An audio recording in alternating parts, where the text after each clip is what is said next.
26 livros incríveis da literatura brasileira para indicar para vocês. Estou aqui mais uma vez caracterizada para a série Copa do Mundo Literária. No vídeo anterior eu indiquei para vocês 48 livros para cada um dos 48 países participantes da Copa do Mundo de 2026 e lá surgiu a ideia de eu fazer um vídeo, fazendo uma espécie de escalação da seleção brasileira por meio dos livros. Então eu separei 26 livros para representar cada um dos 26 convocados, mas segundo aqui a convocação do Carlos Ancelotti, do Mister, eu fiz meio que a quantidade do que ele separou. Então, 3 goleiros, 9 atacantes, enfim, meio-campistas e defensores, tá? Então, meio que a quantidade que eu fiz, trouxe livros que, se encaixe nessas categorias, tá? Pois bem, para goleiro eu pensei ali, fica ali sozinho naquela posição, fazendo os cálculos, ali para onde vai e tal, para defender. Foi isso que eu pensei nos livros que eu trouxe aqui. O primeiro em mente, então, Nós, o Atlântico em Solitário, da Tamara Klink. Então ela fez essa viagem aqui, cruzou o Atlântico sozinha, e então nós temos aqui uma espécie de diário de bordo, que ela anotava ali tudo que estava acontecendo e transmite isso pra gente. É um livro bastante inspirador sobre coragem, sobre não desistir dos seus sonhos, dos seus propósitos, como é muito fácil ouvir das pessoas para desistir, então, em vez de te incentivar, é muito mais fácil a gente ouvir isso e é muito mais fácil a gente realmente desistir do que arriscar, do que tentar ali fazer algo diferente, enfim. Então esse livro, ele dá muitas doses de coragem, de incentivo. Então ela repassa aqui também tudo que ela ouviu também de sabedoria e de incentivo da família dela, tá? Esse livro é lindíssimo.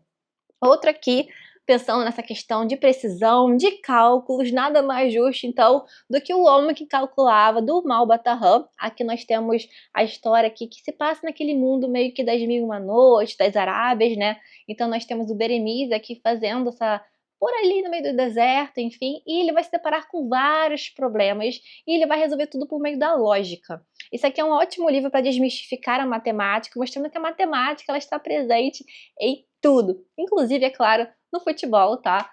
Bem precisamente no futebol, mas aí aqui ele vai mostrar isso. Então as coisas vão sair por meio da lógica, mas no final do livro, se você quiser saber como vai ser resolvido por meio da matemática, vão ter as contas aqui ser feitas, enfim, por meio de frações, se você quiser adentrar nesses meios aqui, mas é bem interessante a forma como ele vai conduzindo toda a história aqui.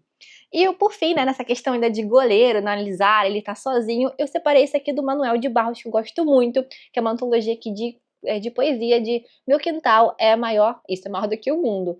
É que é belíssimo, ele vai tocar muito na a simplicidade das coisas, tá? Também aquela questão de estar sozinho também, de revisitar seu passado, a sua infância. Então, desde analisar grandes acontecimentos, a grandiosidade da vida, ele vai olhar a delicadeza, a miudeza mesmo, os detalhes do dia a dia, do cotidiano, aquilo que possa passar despercebido, vai olhar para a natureza, vai olhar que aquela coisa do nosso quintal da infância mesmo, que esse é o melhor lugar para se estar, para revisitar, enfim. É um livro que tem esse saudosismo bem gostoso, até para quem não gosta de tanto de poesia, tenho certeza que vai se maravilhar com essa coletânea aqui de Manuel de Barros, que é um convite incrível aí para introspectividade, enfim, maravilhoso. Agora, para a área de defensores, são nessa questão são 8 convocados para defesa, e aí eu procurei livros assim que tem essa questão da força mesmo, que seja essa grande muralha de defesa, Então livros com, de repente, com uma saga familiar, coisas do tipo que eu resolvi separar aqui. Então nessa questão de saga familiar, romance histórico bem nesse quesito mesmo. Então 2 aqui que tem um pouco de semelhança nesse quesito. A Muralha, acho que nada mais justo para esse título, da Diná Silveira de Queiroz. Eu amo esse livro, tá? E A Casa das Sete Mulheres, aqui também é uma saga familiar, aqui são... Na verdade, eu trouxe o primeiro livro, mas é uma trilogia, tá? Lembrando para vocês. Mas, primeiramente, A Muralha é um romance histórico maravilhoso, viciante para mim, tá? Eu indico sempre ele para vocês. Eu gosto muito da escrita da Diná. Ele é um livro que foi encomendado para comemorar o 4º centenário da cidade de São Paulo. Aqui vai retratar a época das bandeiras. Então, enquanto os homens ali estavam adentrando o território na busca de ouro, as mulheres ali esperando por eles. Só que quando eu falo esperando, dá a ideia de uma forma passiva, mas não. Aqui a gente vai olhar tudo desse período, mas por ponto de vista das mulheres, elas ali que ficavam esperando por seus homens, mas não esperando de forma passiva, como eu disse para vocês, mas de forma ativa, tendo que defender a casa, esperando por seus maridos, filhos, irmãos, maridos, pais, enfim, mas tendo que lutar ali, batalhar mesmo para onde elas estão, enfim, por tudo que está acontecendo naquele período, então todas as dores que elas estão enfrentando. Então é um período histórico que não a gente encontra tanto na literatura assim, né, em forma de romance histórico, né, mas sendo retratado pelo ponto de vista dessas mulheres aqui incríveis, batalhadoras pra caramba. E a mesma coisa a gente pode dizer de A Casa de Sete Mulheres, mas aqui no caso, né, dessas mulheres nessa casa, esperando esses homens, mais no ponto de vista aqui então da Revolução Farroupilha. Então eu gosto muito desses ambos livros aqui como um romance histórico, então mostrando a força dessas mulheres mesmo nesse período aí de guerra. Nesse caso também de força de mulher, nada mais justo do que falar de Dona Lola, de Éramos Seis. Aqui nós temos um drama familiar, tá? Que tem muita nostalgia, de se emocionar bastante com Dona Lola, uma mulher extremamente forte, corajosa, que faz de tudo e até o impossível para manter a sua família unida, tudo pelos seus filhos. Então é muito lindo de ver o tratamento dela com seus filhos e tudo que ela se priva também para permitir tudo aos filhos, enfim. E tem aquela questão de nostalgia, de drama. Você vai chorar bastante nesse livro, vai se emocionar bastante, mas a Dona Lola é um símbolo de mulher forte, corajosa, destemida, enfim, perfeito. Outro também que tem essa questão da força, com certeza, não podemos deixar de falar de Vidas Secas, do Graciliano Ramos, que tem uma escrita assim seca, direta nesse caso, mas tem uma poesia de alguma forma nas palavras que ele utiliza aqui, né? Pode ser até meio que contraditório falar para você que tem uma escrita seca, mais poética de alguma forma, é porque ele usa muito bem as palavras, até a falta de palavras, para mostrar o que está acontecendo com essa família de retirantes, né? Fugindo ali da seca. Então, a forma como eles tratam, a forma dos sons, a questão dos sonhos dos quais eles são privados, de que eles desejam. Então, Fabiano, sua esposa e seus filhos, a cachorra, a baleia. Então, a gente se depara com várias situações aqui e aquilo que consegue ser dito até por meio dos sons e das palavras não ditas. O Graciliano Ramos utiliza muito bem isso nesse livro. Eu acho lindíssimo esse livro, me conquista bastante. E eu sempre quando eu falo desse livro, gente, eu gosto muito de falar dessa edição que eu tenho. Eu acho que ela traduz muito o livro, enfim, é um complemento muito interessante essa edição aqui da Antofágica. Realmente eu acho que para Graciliano Ramos é perfeita. Outro livro que também tem a questão familiar envolvida, e também com essa questão de força, de mulher no caso também, tá, por incrível que pareça aqui, repetindo no fim das contas aqui, Ópera dos Mortos, do Altran Dourado. Pode parecer que não é focado na força, mas é sim da Rosalina, né, uma mulher ali que tá sofrendo as consequências de alguma forma ali, dessa família ali, é uma família mineira em decadência, em que a gente acompanha desde o avô dela, depois pro pai, né, em que a cada tragédia que vai acontecendo naquela família, né, em questão do avô, do pai, da mãe dela, um relógio é parado para simbolizar a morte desses personagens. Não é spoiler, isso acontece logo no início, tá? Pelo amor de Deus, tá? E tem na sinopse também. Então, um relógio é parado, então tem todo esse clima claustrofóbico, tem todo esse clima ali de tensão nessa casa que Rosalina está vivendo, né, que tem todos esses fantasmas do passado ali, em que ela mantém também o mesmo ritual ali, e ela também, de alguma forma forte, mas para conduzir aquilo ainda, aquela situação, né, de repetir, e ao mesmo tempo sufocante ali, um pouco de loucura, enfim. É um livro que te prende bastante nesse sentido, tá? E a Rosalina, eu quis dizer nesse sentido, por incrível que pareça, porque na hora que eu pensei que a Rosalina é forte, mas parece que em certos momentos incrível que pareça, eu quis dizer isso, né? Porque pra quem já leu, a gente pensa assim, mas será que ela é forte mesmo? Mas eu acredito que tem muita força dessa mulher, com certeza, nessa história, porque são muitos acontecimentos aqui, dessa atmosfera claustrofóbica, como eu disse pra vocês, nesse sentido aqui. Dessa família que tem muitas tragédias, mas esse trauma aqui, esse peso do passado e a questão do tempo é muito interessante essa simbologia. Eu acho que também esse nome aqui, Ciranda de Pedra, né, essa questão de defesa, de ser uma coisa assim, né, forte também, acho que entra muito nesse aspecto. Lígia Fagundes Telles, né, não tem nada mais justo do que fazer uma indicação de um livro dela nessa escalação para defender a nossa seleção, nossa literatura. A Dama da Literatura Brasileira, eu amo esse livro, Ciranda de Pedra, vai falar a história, né, de Virgínia, da sua família ali, e que ela tendo que lidar com a sua família, né, tem todo esse drama familiar envolvendo, mas muito da Virgínia deslocada ali, querendo pertencer, essa ciranda de pedra, né, que podemos perceber ali como uma figura ali, como um enfeite ali para um jardim, uma coisa fixa, mas uma ciranda, uma coisa que está sempre rodando, cíclica também. De alguma forma a gente pode pensar nessa contradição desse nome aqui, que eu acho muito lindo a questão do título desse livro, nesse sentido, para representar tudo que acontece aqui nessa história. Então, a Virgínia querendo pertencer a essa ciranda formada por seus primos, irmãos, amigos ali, em que ela quer pertencer, ela quer fazer parte, mas ela se sente diferente. Então, ela quer mudar, ela quer ser igual a eles. Então, ela faz de tudo meio que para pertencer àquele grupo em que ela sabe que não é bem-vinda, mas ele ensina muito a questão de você encontrar o seu potencial, as suas diferenças, não você ter que se adequar aos outros, mas com o seu diferencial você pode fazer parte dos grupos. É um livro que ensina muito, gente, eu gosto bastante também desse livro. Tô ficando repetitiva falando isso que eu gosto bastante. É porque eu gosto mesmo, tá? Aí eu acabo, na hora que eu tô falando pra vocês, eu acabo fixando isso, né? Que eu gosto bastante. Enfim, outra aqui que eu quis botar na defesa é um bem clichê, é um romance, tá, mas eu acho que vai bem, tá, que é a Moreninha, né, do Joaquim Manuel de Macedo. Aqui nós temos, um romance bem, como eu disse pra vocês, bem clichê. Então Augusto ali é um estudante de medicina com seus amigos ali, ele faz uma aposta, diz que a paixão dele não dura mais do que 3 dias, né, então ele faz uma viagem ali com os amigos, enfim, e aí ele encontra a figura misteriosa de Carolina, assim, minha xará, e que acaba que isso muda um pouco. Ele tem uma vibe um pouco daquele filme Como Perder um Homem em 10 Dias, algo do tipo, tá. Então, com menos comédia, claro, tá, mas eu sinto um pouco nessa vibe aqui, e eu acho, assim, é um livro que te dá um conforto, que é uma leitura tranquila, fácil, devorável. A Moreninha é bem gostosinho, tá. Outra aqui tem um tom mais de mistério, de alguma forma, aqui não tanto. Tem um pouco de clichê também, que é A Intrusa, da Júlia Lopes de Almeida.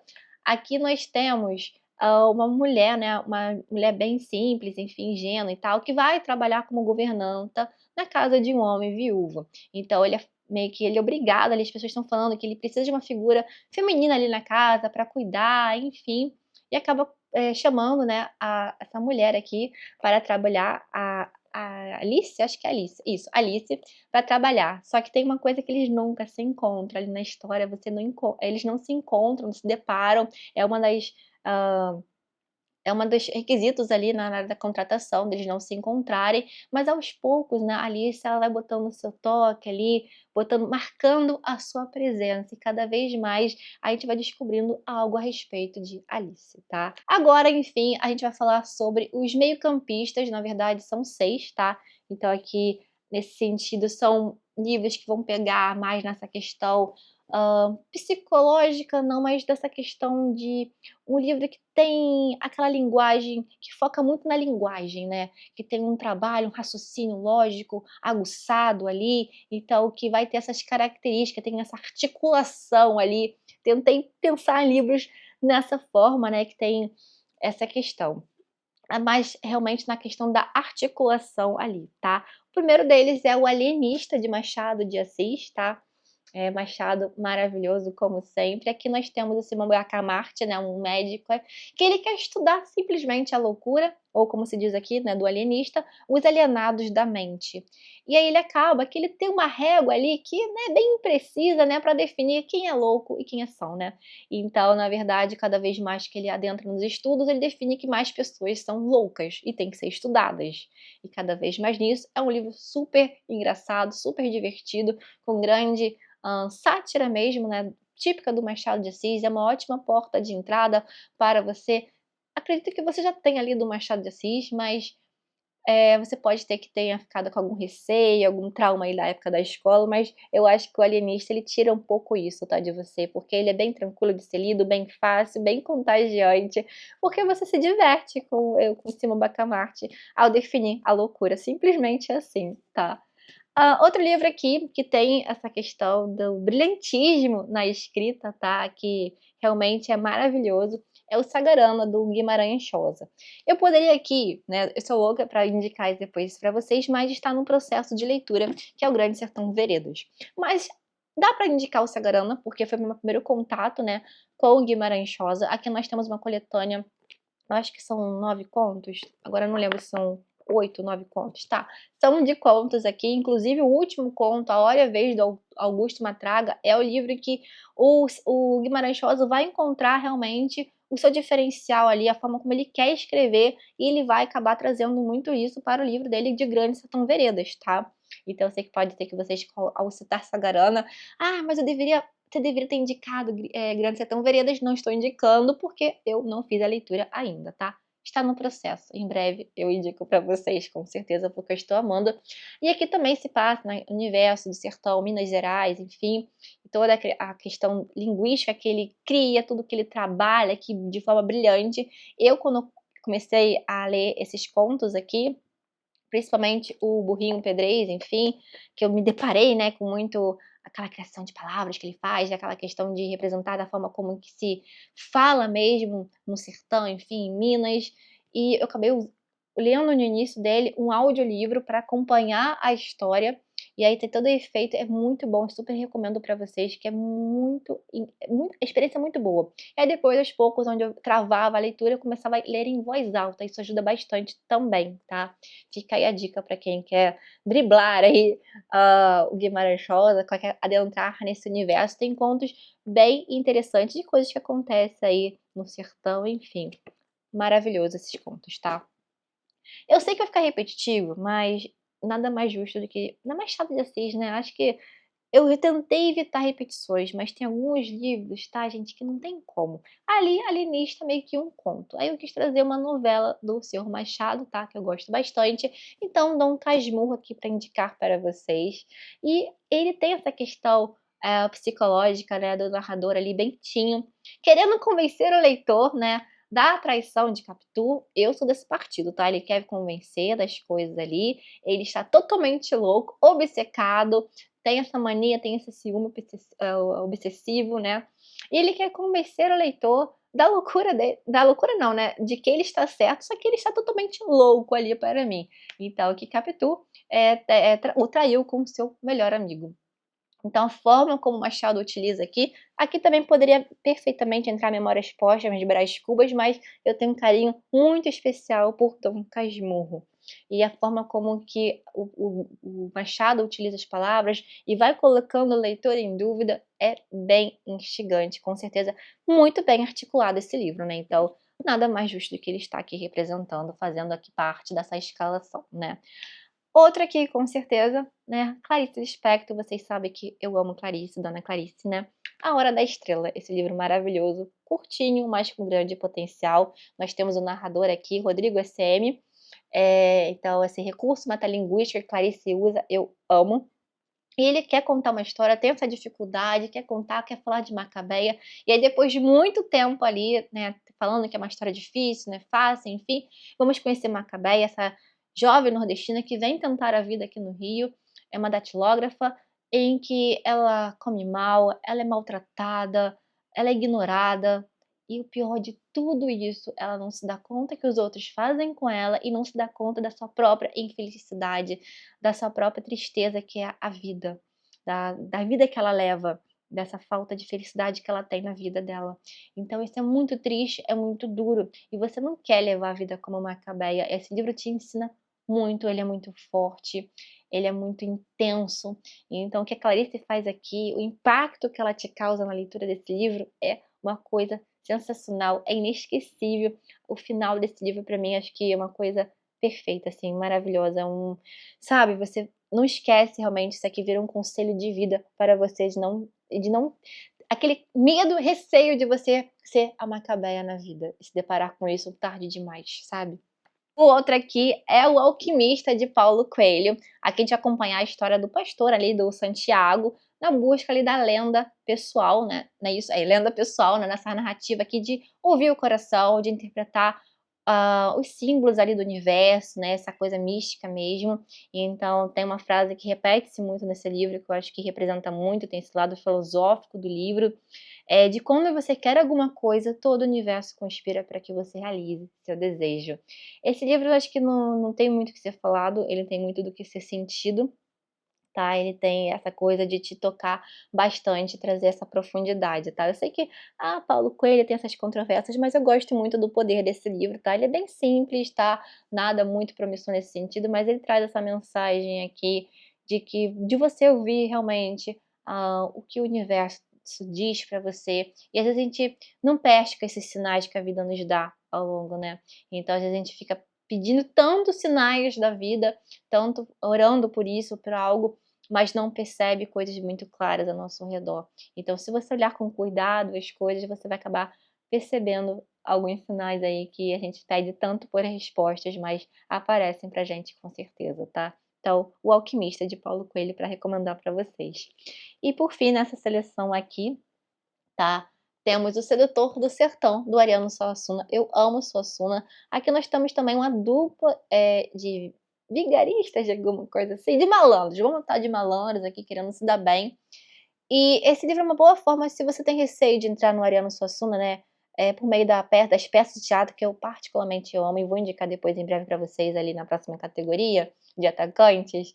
Mas aqui nós temos essa questão meio que autocompadecida do João Grilo do Chicó, mas também temos uma dupla aqui, como eu disse pra vocês, de malandro. Isso aqui aí é uma prosa, tá? Então fica mais tranquilo talvez pra você ler, se você tem uma meio que aversão, um certo receio ao teatro. E aqui é uma homenagem que o Ariano Suassuna faz ao Euclides da Cunha, por isso Sedutor do Sertão. Então ele vai falar que tem uma passagem que ele vai falar justamente sobre o contrabando da cachaça, algo que remete ao livro então dos Sertões do Euclides da Cunha. Enfim, super divertido, as loucuras que eles vão cometendo aqui, pra se dar bem, e aí vai se atrapalhando, vai criando novas situações. Gente, é muito divertido esse livro. Por favor, leiam Suassuna, que é brilhante na escrita dele, a forma como ele vai colocando sátira, denúncia social, é perfeito. E agora, né, nós vamos para os nossos 9 atacantes, tá? Então são livros que são aqueles, não só viciantes, porque tem outros livros aqui que são rápidos, são viciantes também, mas são livros que nós temos assim, que eles vão direto ao ponto, que não tem, digamos, muita enrolação, já começa com aquele clima que você não quer largar a leitura, sabe? Que também tem aquele final marcante, porque o atacante quer fazer o quê? Quer gol, né? Todo mundo quer fazer gol, mas o atacante tem aquela função, mas o que seria o gol? Seria aquele momento brilhante, aquele final maravilhoso. Foi isso que eu pensei então para essa seleção. O primeiro deles, então, A Morte, de Quincas de Berro d'Água, do Jorge Amado, tá? Então a gente já começa aqui com um cara que ele tem um trabalho ali, público, tem uma família, ele sabe, o Quincas é exemplar. Só que ele acaba chutando o balde, vai querer beber ali nas chuvas de Salvador e acaba morrendo. Gente, isso não é spoiler, isso é na primeira página do livro, tá? Ele quer curtir a vida. E acaba morrendo. E os amigos dele falam, não, tá? Ele não era isso que ele queria, ele não quer esse enterro desse jeito, não. Ele quer diferente, ele vai gostar muito de comemorar com os amigos, pega o corpo dele, leva para as chuvas de Salvador, para a cachaça, enfim. Gente, esse livro é muito divertido. E aí vocês vão entender melhor o que é a morte de Quincas Berro d'Água, tá? Porque a família estava querendo se enterrar um Quincas que não existia mais, tá? Que ele mudou toda a forma de pensar, de querer viver a vida, e os amigos ali que entenderam muito bem essa questão e não querendo seguir essa vida aí de aparências. Outra aqui, então, falando para vocês de novo de Seu Ariano Suassuna, mas aqui trazendo peças de teatro. Essa aqui é um box, aqui é o primeiro volume de comédias que eu tenho, daquele box do teatro completo do Suassuna, tá? E aqui no caso é o tome de comédias e o Auto da Compadecida, gente, é só a primeira peça, tá? Então é bem curtinho. E aí você fala, mas eu assisti ao filme já do Auto da Compadecida, já sei a história. Pois bem, o filme ele é baseado na peça do Auto da Compadecida, O Santo e a Porca, A Pena e a Lei também, se eu não me engano. Tem um pouquinho das peças de teatro ali, uma mistura um pouco dessas principais aí que eu citei pra vocês. E a história, claro, do João Grilo, do Chicó, essa dupla aí, também de malandros querendo se dar bem, mas a troca de diálogo é muito rápida, bem direta ali. Então, se você ler aqui, você vai sentir falta de coisas que você viu no filme, justamente por isso que eu falei de alguns acontecimentos. E é super divertido de você entrar no universo do Suassuna, de você se deparar com essa história. As cenas ali de quando vai conversar depois com a Comparecida é sensacional, é hilário esse livro. Então, assim, vai direto ao ponto também, não perde tempo, tem aquele ritmo bem frenético de peça de teatro. Amo peça de teatro, como vocês vão ver, vão aparecer mais duas aqui, tá? A próxima, então, Dias Gomes. Então, eu marquei aqui pra vocês o Bem Amado, que eu gosto muito, que é falar da história do prefeito ali do... Não do prefeito, tá? Do político, tá? O Dorico Paraguaçu, em que ele quer ser eleito, né? Quer ser prefeito. E aí ele promete ali o que as pessoas estão querendo. Só que as pessoas ali nessa cidade, elas não têm cemitério, elas acham absurdo aquela cidade não ter cemitério, e as pessoas que morrem ali, elas têm que ser enterradas longe, enfim. Então elas querem cemitério. Então ele faz uns desvios ali e promete que se ele for eleito, ele vai inaugurar um cemitério ali. Pois bem, desvia as verbas de tudo que é lugar, da educação, da saúde, e constrói o cemitério. Passa-se tempo, ninguém morre nessa cidade. Aí as pessoas começam a reclamar do quê? Das outras coisas que acabaram perdendo, né, as verbas. E aí ele começa a falar assim, não, eu tenho que mostrar porque eu fiz o cemitério, tenho que mostrar a utilidade desse cemitério que as pessoas vão parar de reclamar. Então ele tem que fazer o quê? Encontrar um corpo para enterrar nesse cemitério, não é verdade? Então a, as loucuras que ele vai entrar aqui, as aventuras que ele vai levar aqui nessa história por trás desse corpo de alguém morrer nessa cidade é super divertido. Tem essa denúncia social a questão política também, então é muito divertido com certeza, tá, gente? Outra aqui também, acho que é a última peça de teatro aqui, tá? Mas acredita em mim que, olha, sensacional. A Suassuna, Dias Gomes e, claro, Nelson Rodrigues. Nelson Rodrigues tem um pouco de tudo. Conto, crônica, tem romance, que eu também gosto bastante, e tem aqui a peça de teatro Beijo no Asfalto, super famosa dele, que já também começa bem direto ao ponto. Então, o homem ali é atropelado, e tem um outro ali que presencia isso, quer fazer um socorro ali, e esse morto ali, né, à beira de morrer, né, ele acaba fazendo um último pedido, né, que lhe dê um beijo. Então, o homem pedindo um beijo ao outro homem, como último desejo, ele acaba concedendo isso, mas acaba que o delegado e também um jornalista acaba presenciando isso e acaba querendo se dar bem nessa situação. A troca dos diálogos nessa aqui, se eu falo que a troca de diálogos ainda do sócio, né, é muito rápida, bem ágil, o tempo da narrativa é bem ágil mesmo, e do Dias Gomes também, essa aqui é surreal. Porque o diálogo é isso, enquanto um tá terminando de falar, o outro já emenda, e meio que sabe quando você tá conversando com outra pessoa e meio que já consegue entender o que ela tá falando, e já vê que tem umas quebras ali no diálogo, é bem assim, tá? Então, o que que isso vai causar, essa cena, o delegado querendo se dar bem, o jornalista também querendo se dar bem com essa manchete, com essa matéria, qual as consequências vai se trazer para a vida desse homem que beijou, né, esse corpo ali no asfalto, a consequência para a viúva também do homem, enfim, todo mundo vai se misturar nessa situação, e cada vez você vai começar achando que está entendendo algo e que o segredo é aquilo, tem outra reviravolta, então é bem nesse sentido aqui que essa história vai levar, tá? Então é impossível de largar, é super viciante. Outra aqui, a sucessora da Carolina Nabuco. Então, se você já ouviu falar de repente de outro livro que eu gosto muito, que é a Rebeca, da Daphne du Maurier, esse livro é aquela história, né, que tenha sido, que foi feito, talvez tenha plagiado o Rebeca, tá?